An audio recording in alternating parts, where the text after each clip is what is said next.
girl was drowning in drugs and broken dreams. Until a cold billionaire walked into her life one night and fought to save her. Part 1.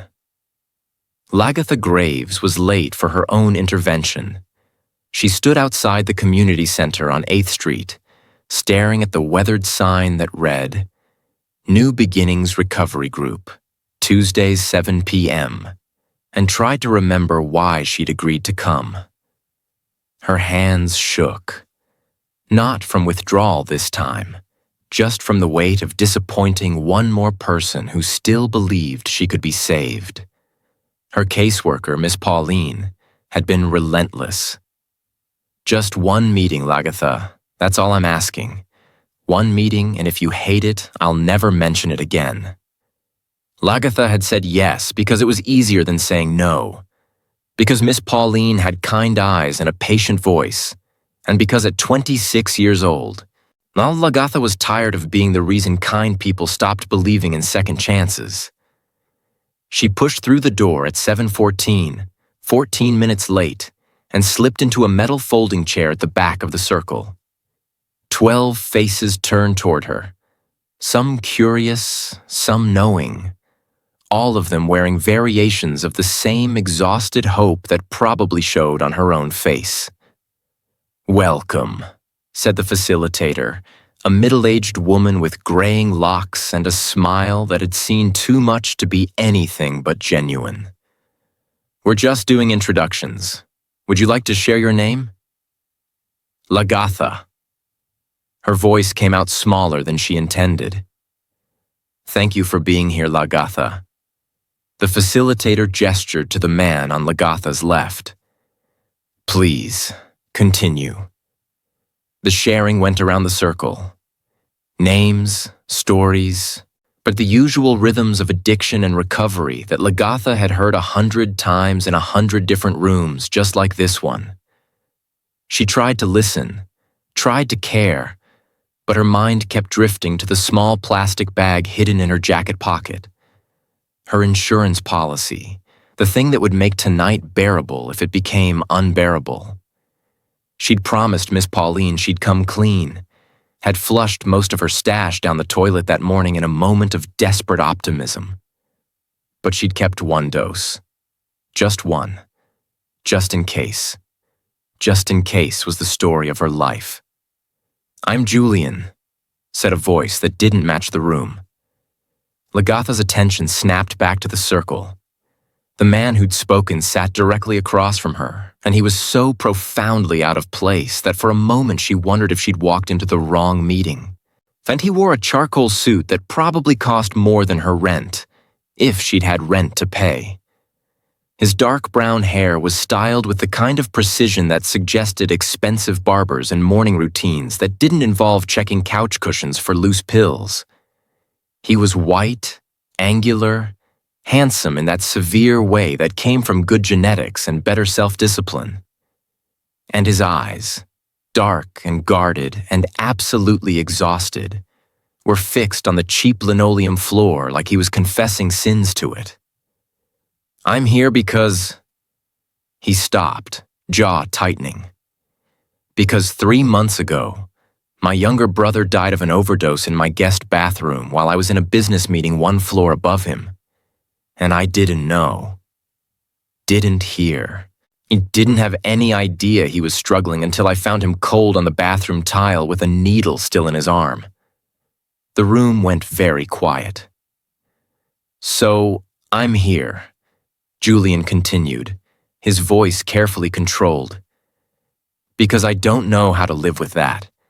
And someone suggested that maybe hearing other people's stories would help me understand what he was going through, what I missed, why I couldn't save him."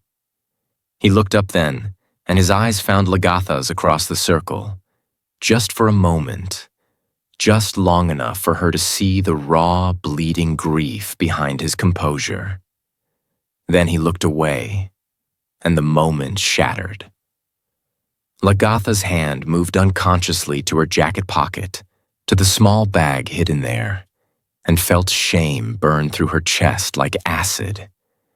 This man's brother, someone's child, A person who'd sat in rooms like this, maybe, and made promises he couldn't keep.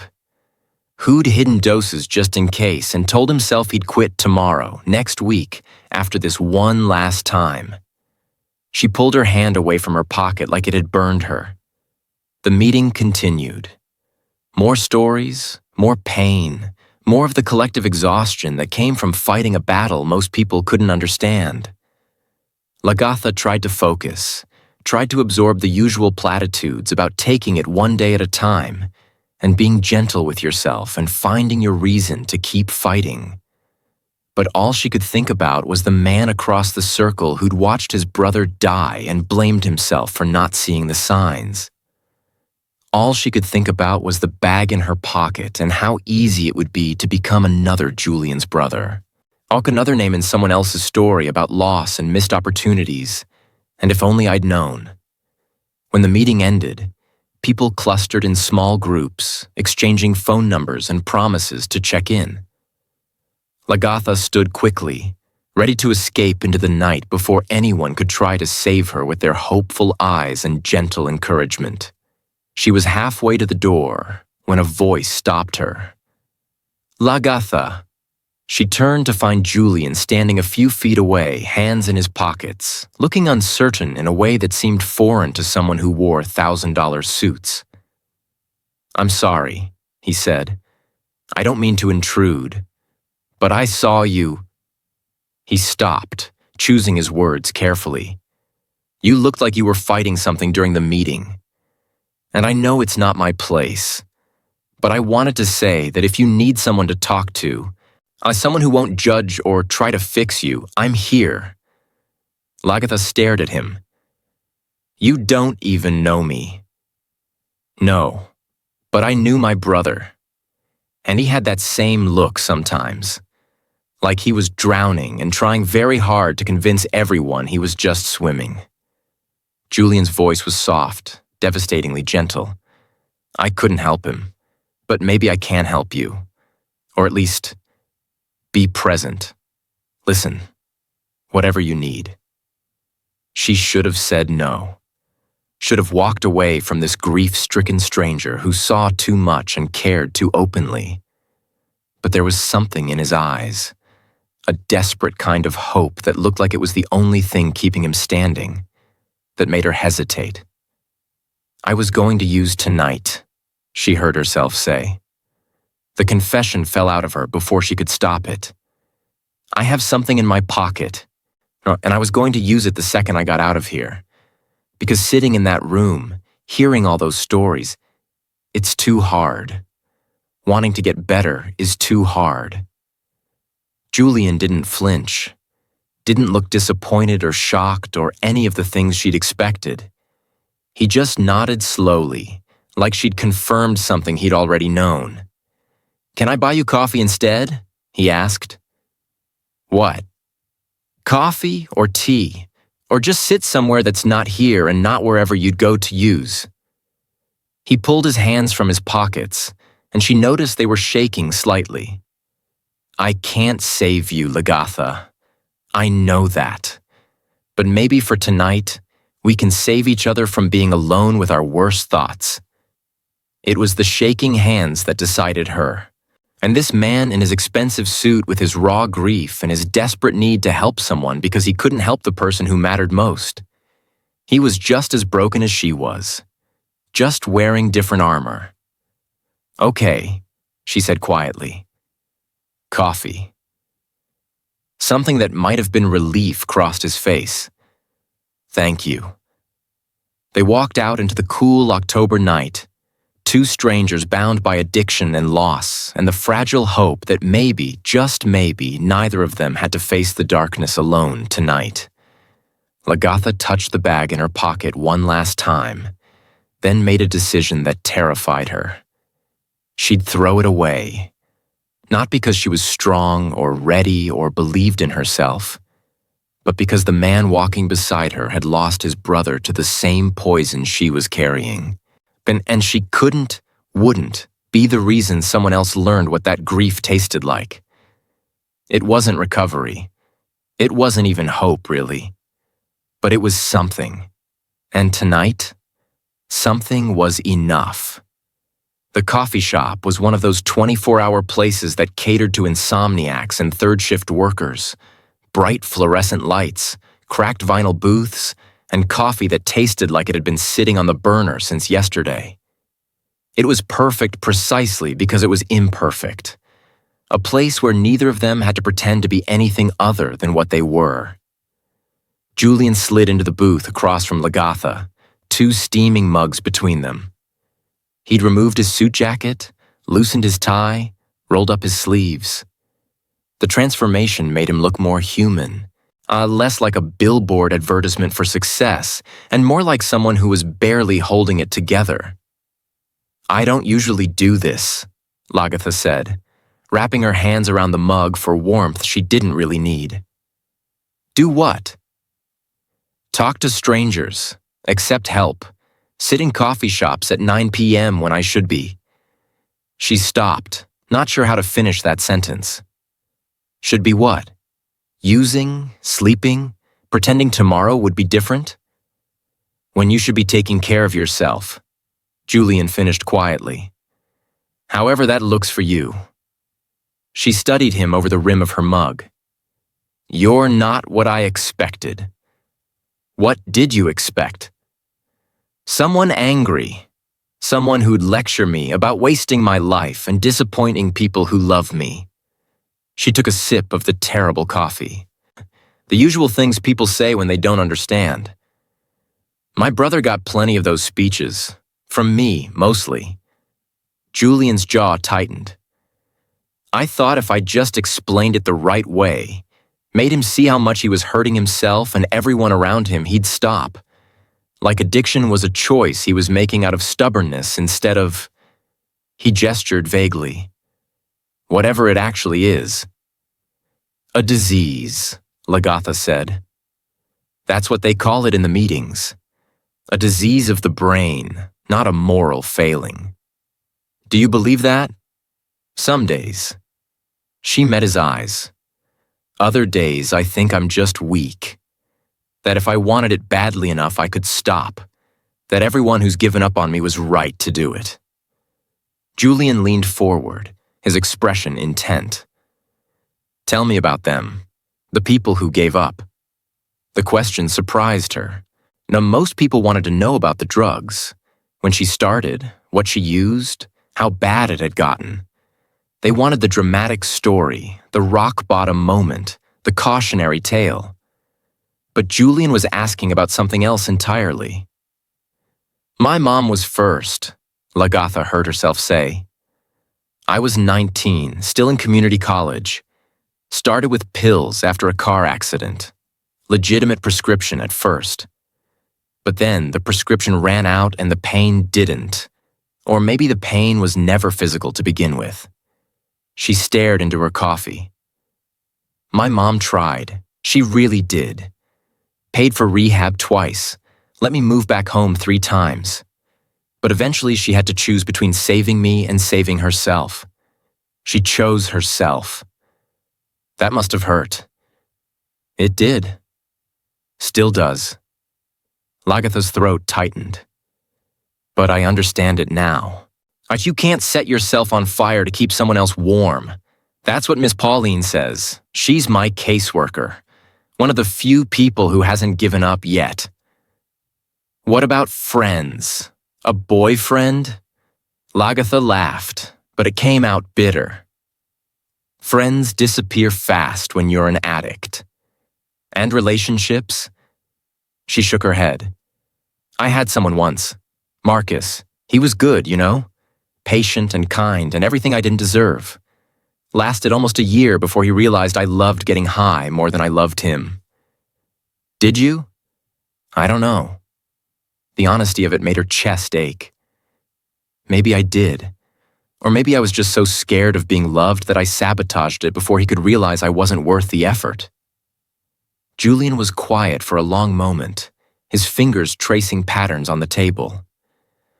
My brother's name was Thomas. Tommy. He was 23 when he died. Bright, talented, The kind of person who could light up a room just by walking into it.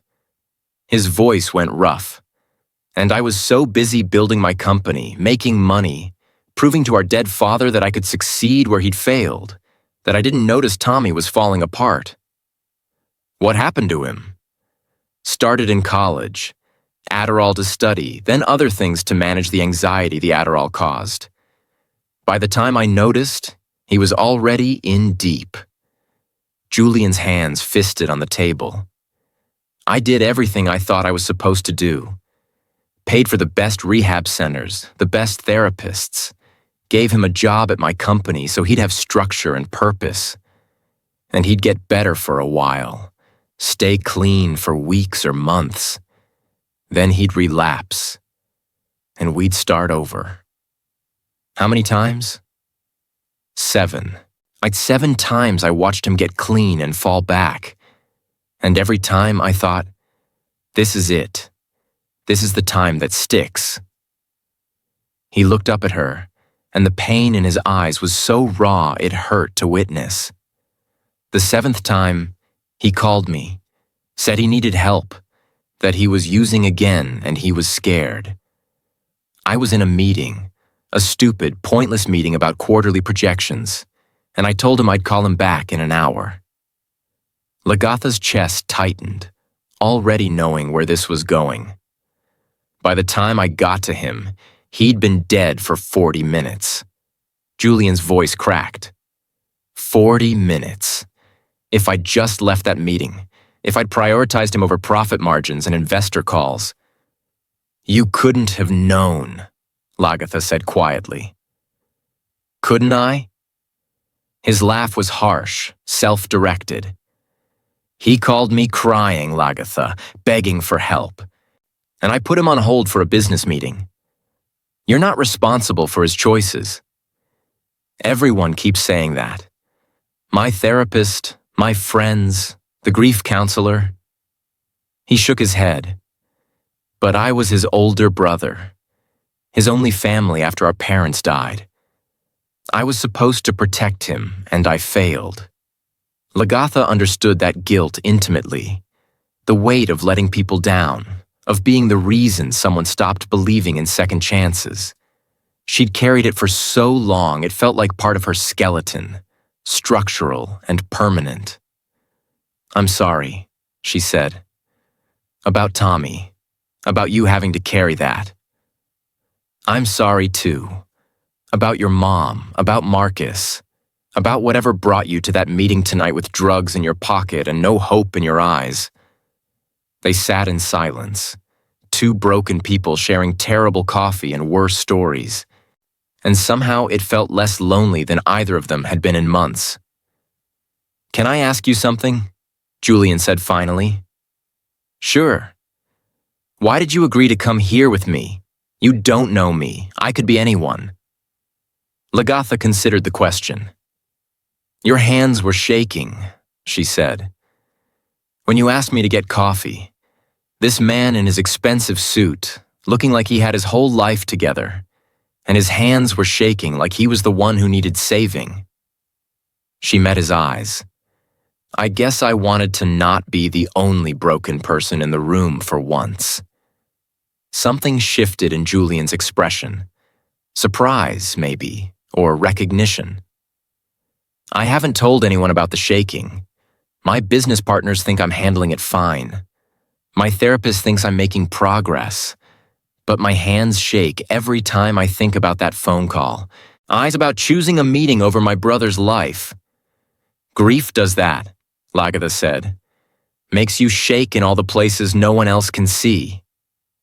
Is that what this is for you, too? Grief? Partly.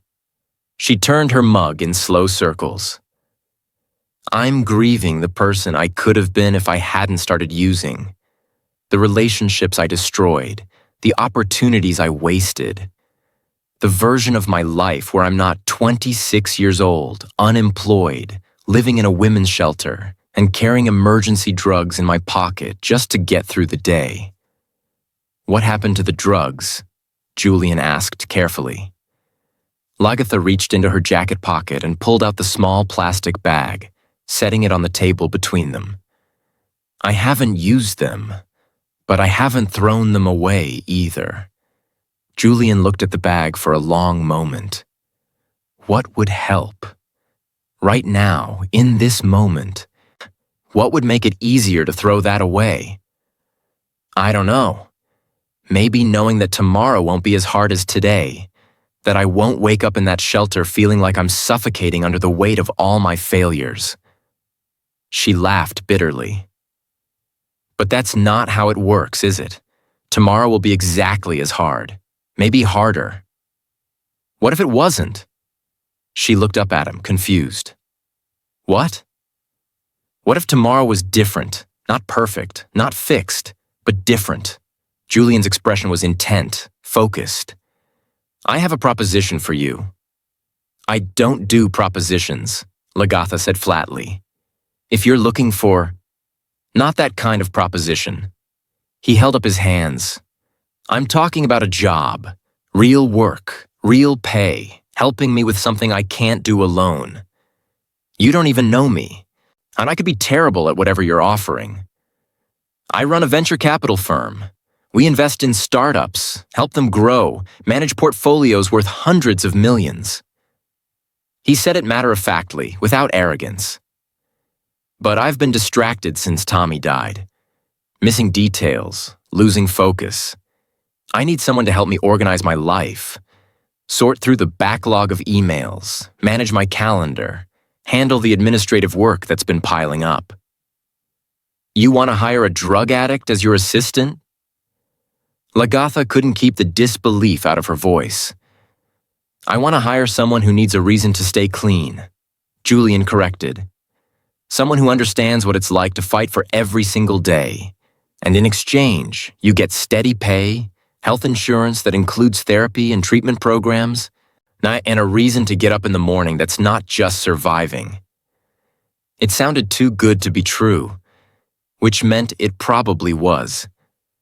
Why would you do this? She asked suspiciously. You don't know if I'm reliable or trustworthy or even capable of doing the work. Because I couldn't save Tommy. His voice went rough. But maybe I can help save you. And maybe in helping you, I'll figure out how to forgive myself for failing him. The honesty of it hit her like a punch to the chest. This wasn't charity. It was mutual salvation. He needed to save someone to quiet the guilt eating him alive, and she needed a reason to believe her life was worth saving.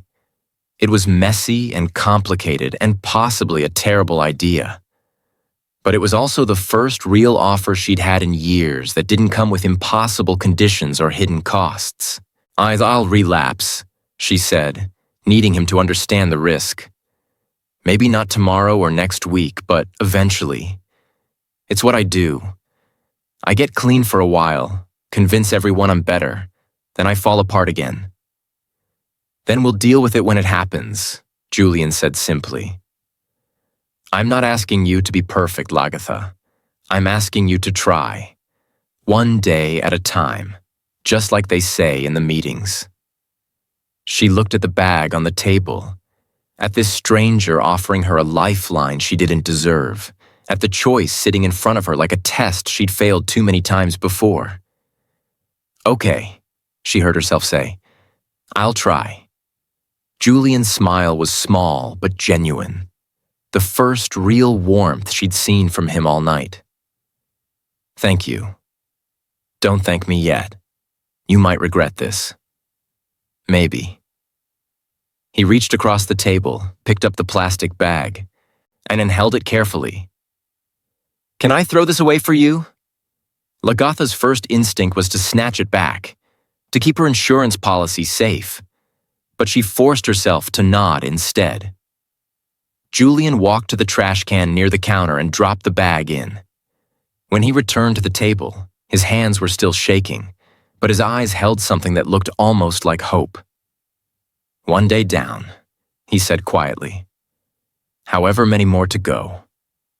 However many more, Lagatha echoed. It wasn't a promise. It wasn't even confidence. But it was agreement, and for tonight, that was enough. Julian's office occupied the entire 20th floor of a glass tower in the financial district. Lagatha stood in the elevator the next morning, watching the numbers climb, and tried not to vomit from anxiety. She'd spent the night at the shelter lying awake, second-guessing everything. What was she doing? She had no business experience, no references, no proof she could handle responsibility without crumbling under the weight of it. She'd shown up to exactly 3 job interviews in the past year and walked out of all of them before anyone could reject her first. But she'd also woken up without using, had made it through the night with nothing but terrible coffee and the memory of Julian's shaking hands to keep her steady. One day down, however many more to go. The elevator doors opened onto a reception area that screamed wealth, marble floors, modern art, floor-to-ceiling windows overlooking the city. A receptionist looked up, her smile professional and slightly confused. "Can I help you?" "I'm here to see Julian Cross," Lagatha said, her voice steadier than she felt. "He's expecting me." The receptionist's confusion deepened, but she made a call. A moment later, she gestured toward the glass doors.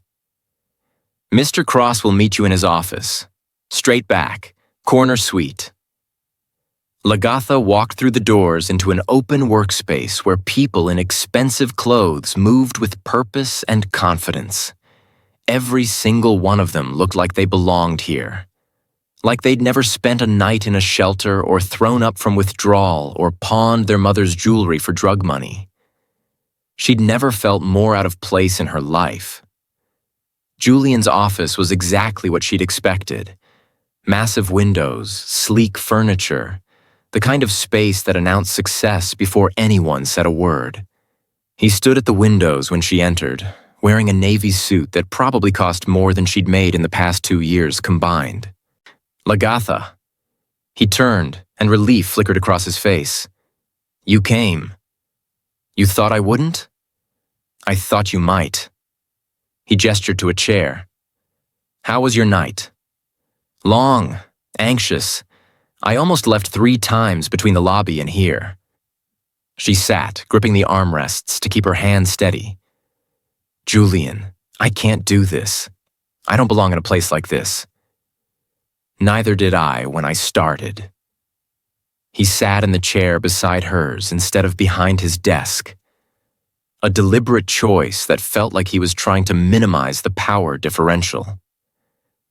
"My father was an accountant who drank himself to death. My mother cleaned houses. Tommy and I grew up in a 2-bedroom apartment where the heat only worked half the time." He paused. "I know what it's like to feel like an imposter. Like someone's going to realize you don't belong and throw you out. But you earned your place here. I'm just someone who deserves a chance," he finished. "That's all any of us are, Lagatha.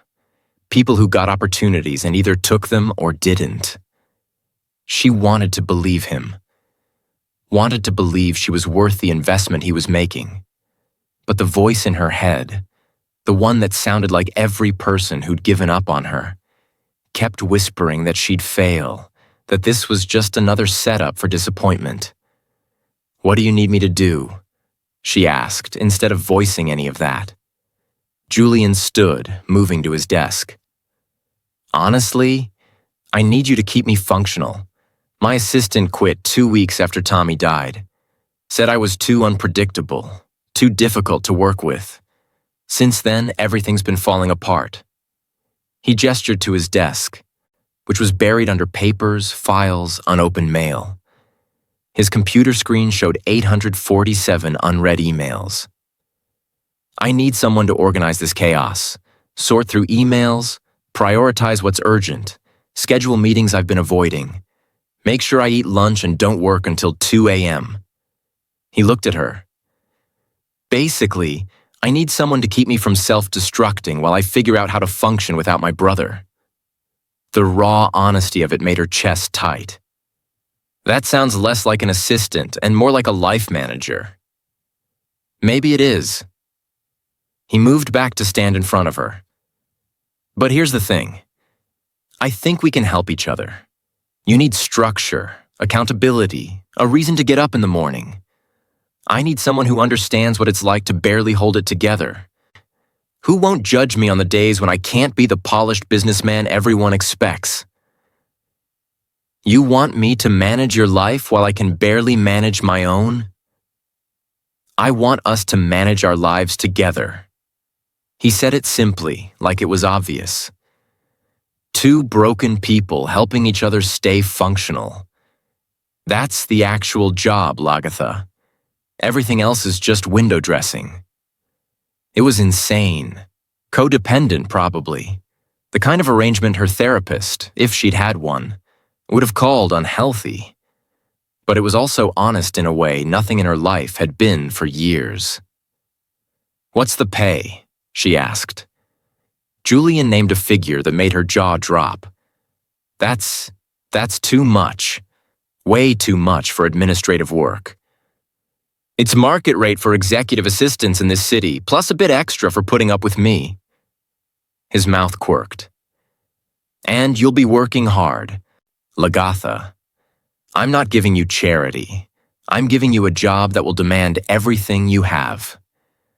She thought about the shelter, about Miss Pauline's patient disappointment every time Lagatha showed up high or missing or both. About her mother's number sitting in her phone. A contact she hadn't called in 2 years because she couldn't bear to hear that resignation in her voice again. About waking up this morning without using and how terrifying it was to think about doing that again tomorrow. "Okay," she said, "but I have conditions." Julian raised an eyebrow. "Go ahead." "I need to keep attending the Tuesday meetings. Non-negotiable." "Agreed. I'll be there too. And I need you to understand that I will screw this up. Maybe not today, but eventually. I'll be late or make mistakes, or have days where I can't get out of bed because the cravings are too strong." She met his eyes. "And when that happens, I need you to be honest with me. Don't coddle me or make excuses. Just tell me what I need to do to fix it." Something shifted in Julian's expression. "Deal. But I have conditions too." "Like what?" "You don't hide when you're struggling. If you're having a bad day, if the cravings are strong, if you're thinking about using, you tell me, not because I'll judge you, but because I can't help if I don't know." His jaw tightened. "Tommy hid from me. Right up until the end. I won't make that mistake again."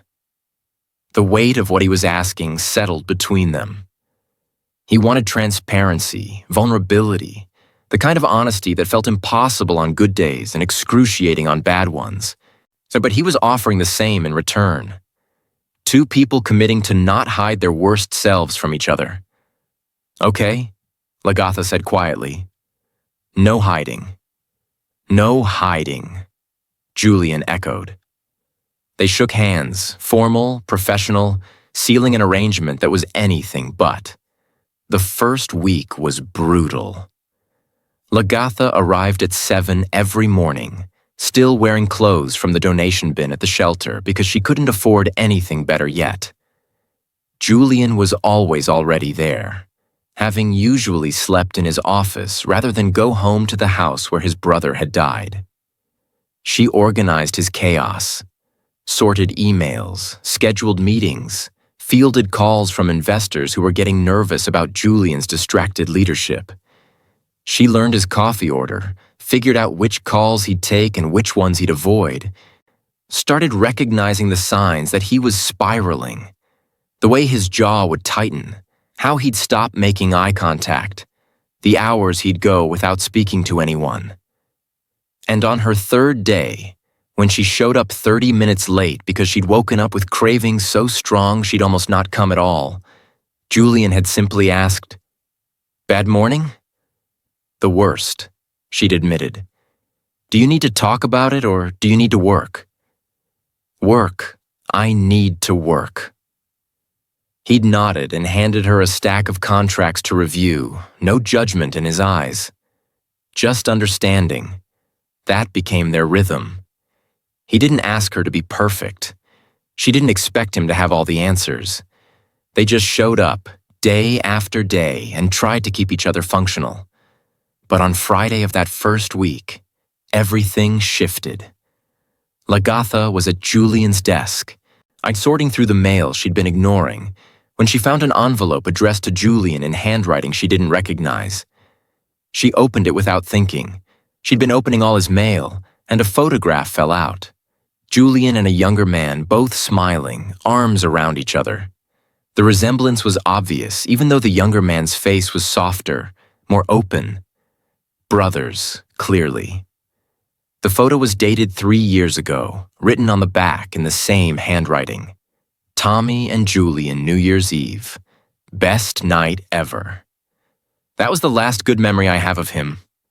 Lagatha jumped. Julian stood in the doorway, his expression unreadable.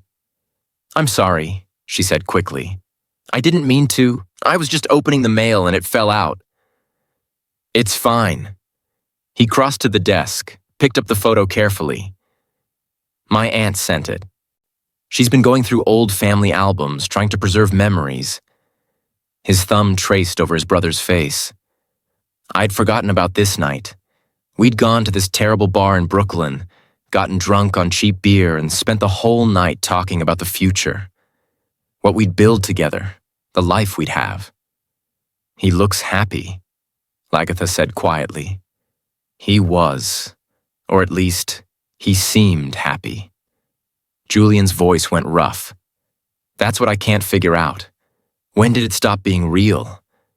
When did the smiles become performance and the laughter become something he had to fake?"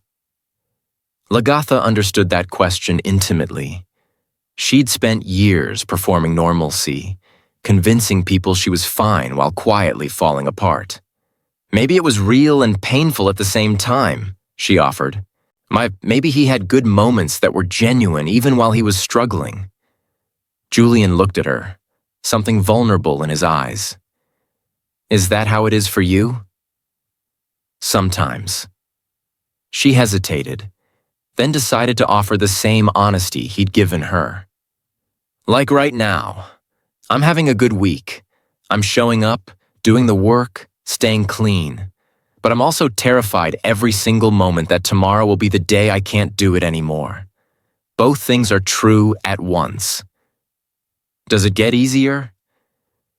"I don't know. I've never made it far enough to find out." She looked at the photo in his hands. "But maybe this time is different.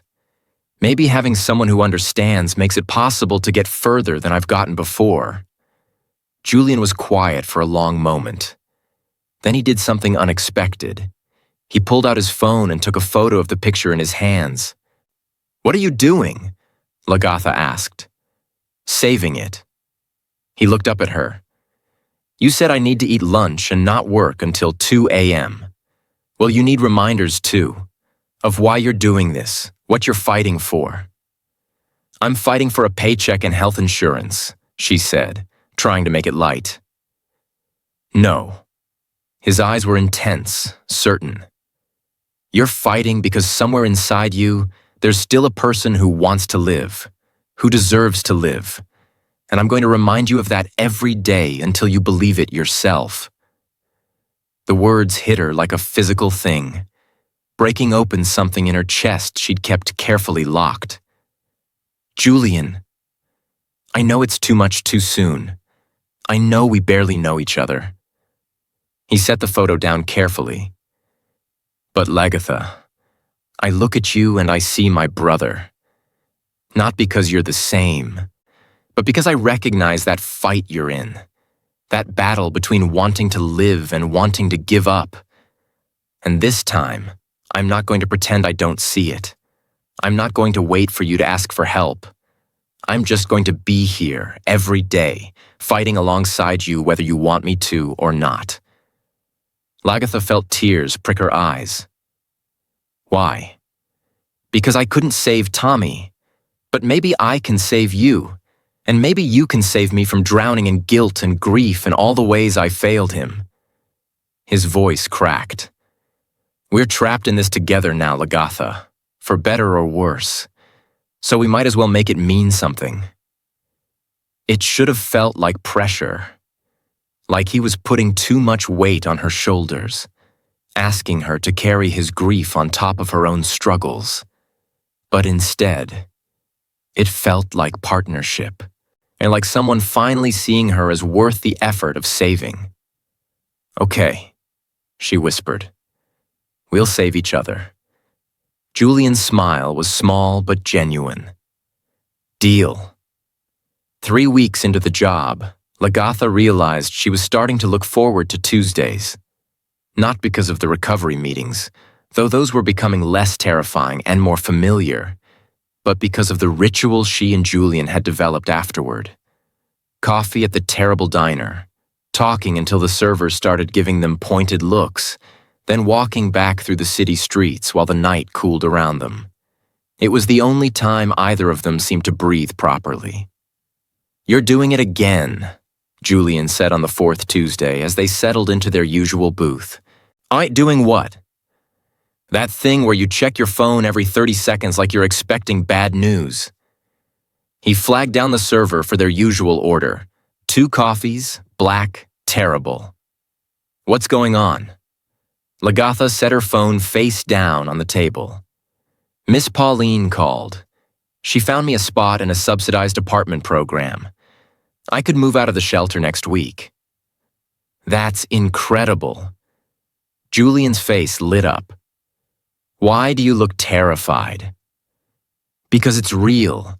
A real apartment with my name on the lease, which I can afford because I have a real job with a real paycheck." She twisted her napkin between her hands. "And when things get real, that's usually when I sabotage them." "You're not going to sabotage this. You don't know that. I know you've shown up every day for 3 weeks. Yeah, I know you organized my entire filing system in a weekend. I know you've been clean for 22 days, which is longer than you've managed in... How long?" 18 months, she admitted quietly. "The last time I made it 3 weeks was right before my mom gave up on me." Julian reached across the table, his hand covering hers. The gesture was casual, comforting, and sent an entirely inappropriate flutter through her chest. "Your mom didn't give up on you," he said firmly. "She protected herself from a situation that was destroying her. There's a difference." "How do you know?" "Because I talked to her." Lagatha's head snapped up. "You what?" Julian had the grace to look slightly sheepish. "I called her last week. Found her number in your emergency contacts file and reached out.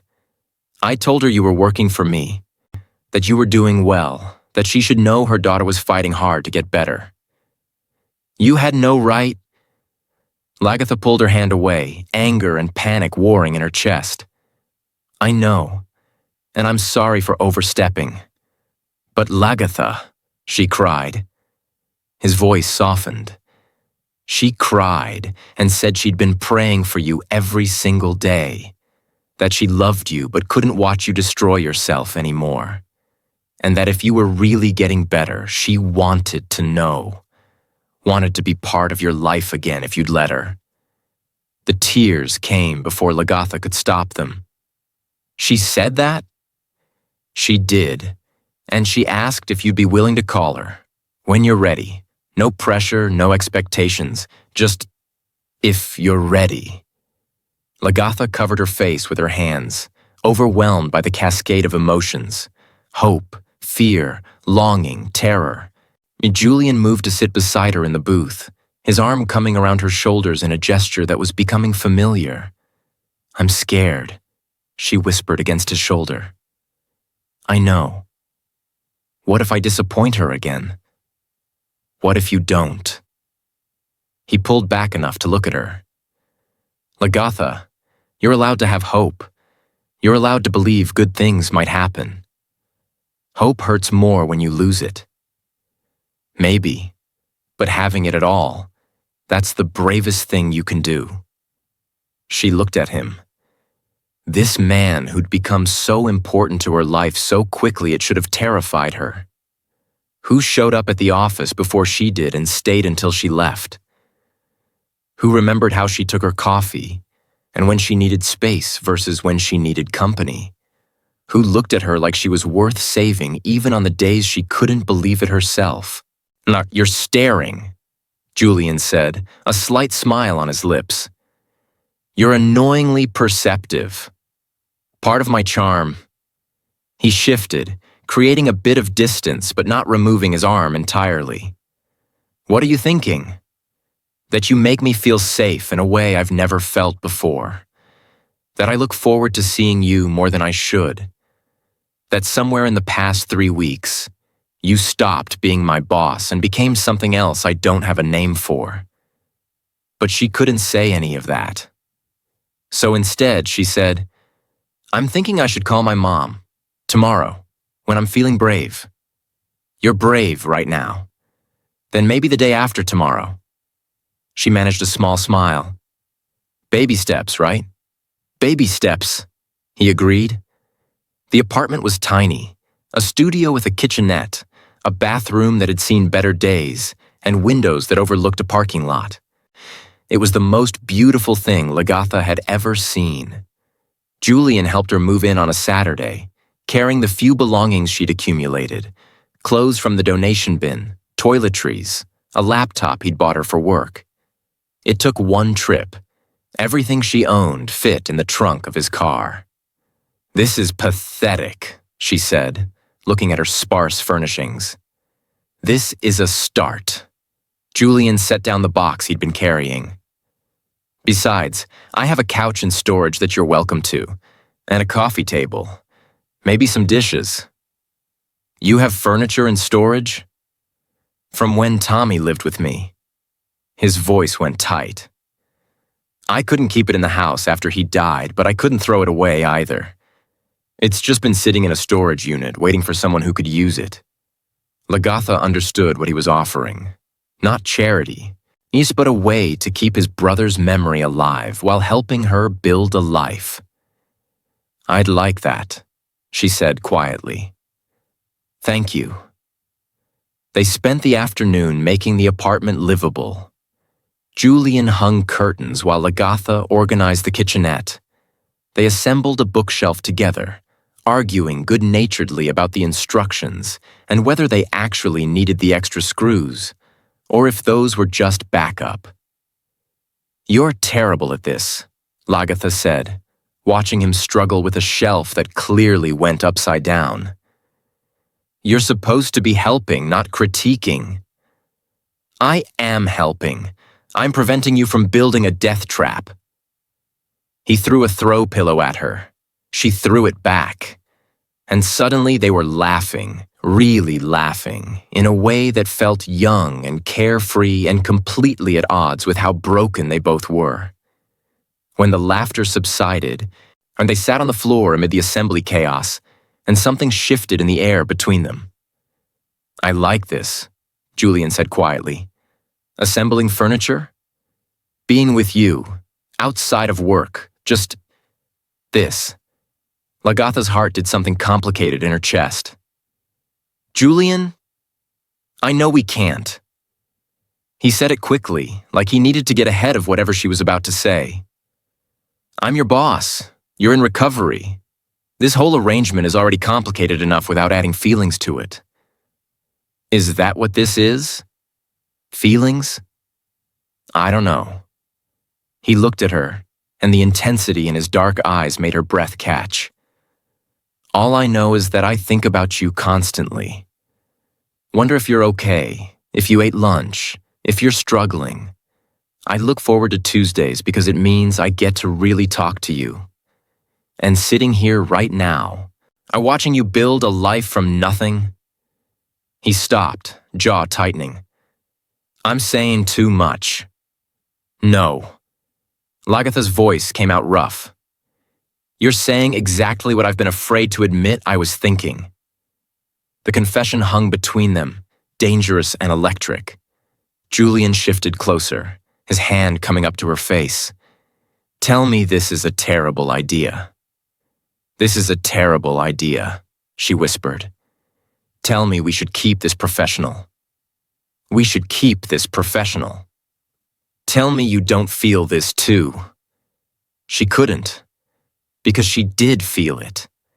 This pull toward him that had nothing to do with gratitude or dependence, and everything to do with how he saw her. Really saw her, past the addiction and the failures to the person she was trying to become. "Julian," she breathed. He was so close now she could feel his breath on her face. She could see the conflict in his eyes. The war between what he wanted and what he knew was wise. And then his phone rang, shattering the moment. He pulled back, checking the screen. "It's my business partner. I have to—" "Take it," she said quickly, grateful for the interruption and devastated by it in equal measure. He stepped into the hallway, leaving her alone with her racing heart and the terrifying realization that she was falling for him.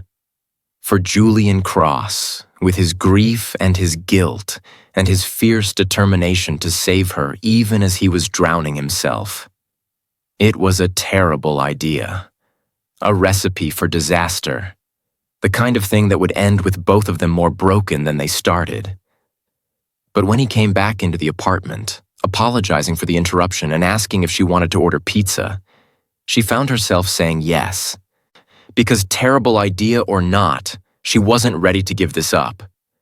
Wasn't ready to go back to facing the world alone when she just started learning what it felt like to have someone in her corner.